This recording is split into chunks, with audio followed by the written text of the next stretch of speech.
Bonjour tout le monde, bienvenue sur ma vidéo. J'espère que vous allez bien. En tout cas, moi, ça va. Aujourd'hui, je suis ici pour vous tenir un thème sur les signes de la sorcellerie.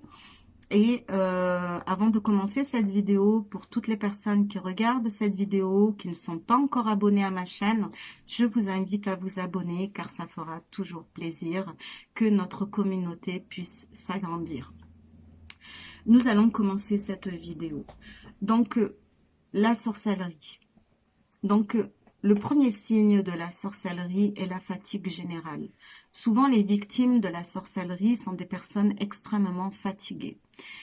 Dès lors où ils se lèvent le matin jusqu'au coucher, ils sont épuisés. N'ont qu'une seule envie, c'est de retourner, s'allonger, dormir.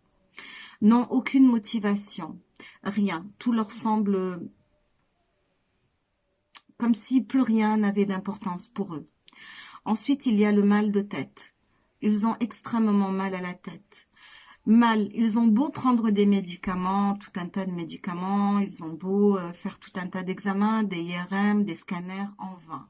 On n'arrive pas à trouver d'où vient la cause et les médecins leur disent tout va bien et la victime va rentrer chez elle toujours avec cette douleur qui persiste. Ensuite, vous avez le mal de dos. Le mal de dos qui persiste, qui fait très très mal. Encore une fois, après tout un tas d'examens, le mal de dos n'est toujours pas résolu. On n'arrive toujours pas à comprendre pourquoi. Et la victime continue à vivre avec cette douleur et cette souffrance. Les jambes alors s'alourdissent, comme si les jambes ne voulaient plus vous porter. Ensuite, vous avez les signes au niveau des rêves. Donc, les victimes vont faire des rêves de manière récurrente où ils vont se voir tomber d'en haut d'une falaise ou alors vont être poursuivis par des personnages assez effrayants, vont voir des animaux comme des serpents, vont voir des animaux, des chiens et puis toutes sortes d'animaux qui pourraient leur faire peur. Ces personnes-là, au fur et à mesure du temps, vont se fragiliser et leur corps va s'affaiblir.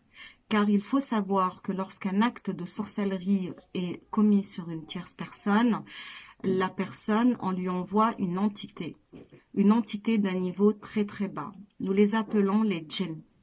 Les djinns sont des entités qui vivent dans d'autres dimensions, qui n'attendent qu'une seule chose, c'est qu'on les invoque afin qu'ils puissent venir et semer le chaos et détruire le plus possible. Et lorsqu'on les envoie à travers la sorcellerie, alors là, pour eux, c'est le commencement de la catastrophe.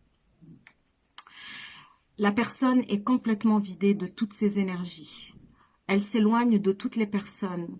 Elle s'éloigne de sa femme, ou une femme de son mari, s'éloigne de ses enfants, s'éloigne de ses parents, s'éloigne de ses frères et sœurs, s'éloigne de ses amis, se coupe de tout et devient complètement isolée, rentre dans un état de dépression intense, n'a plus qu'une seule envie, c'est limite mettre un terme à son existence car il y a la dépression qui vient justement se rajouter car elle est le but puisque là nous parlons également d'attaque psychique.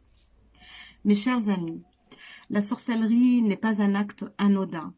Beaucoup de personnes aujourd'hui s'intéressent tout simplement parce que les consciences s'éveillent et qu'on s'ouvre de plus en plus au monde spirituel. Et nous nous intéressons à toutes ces choses-là.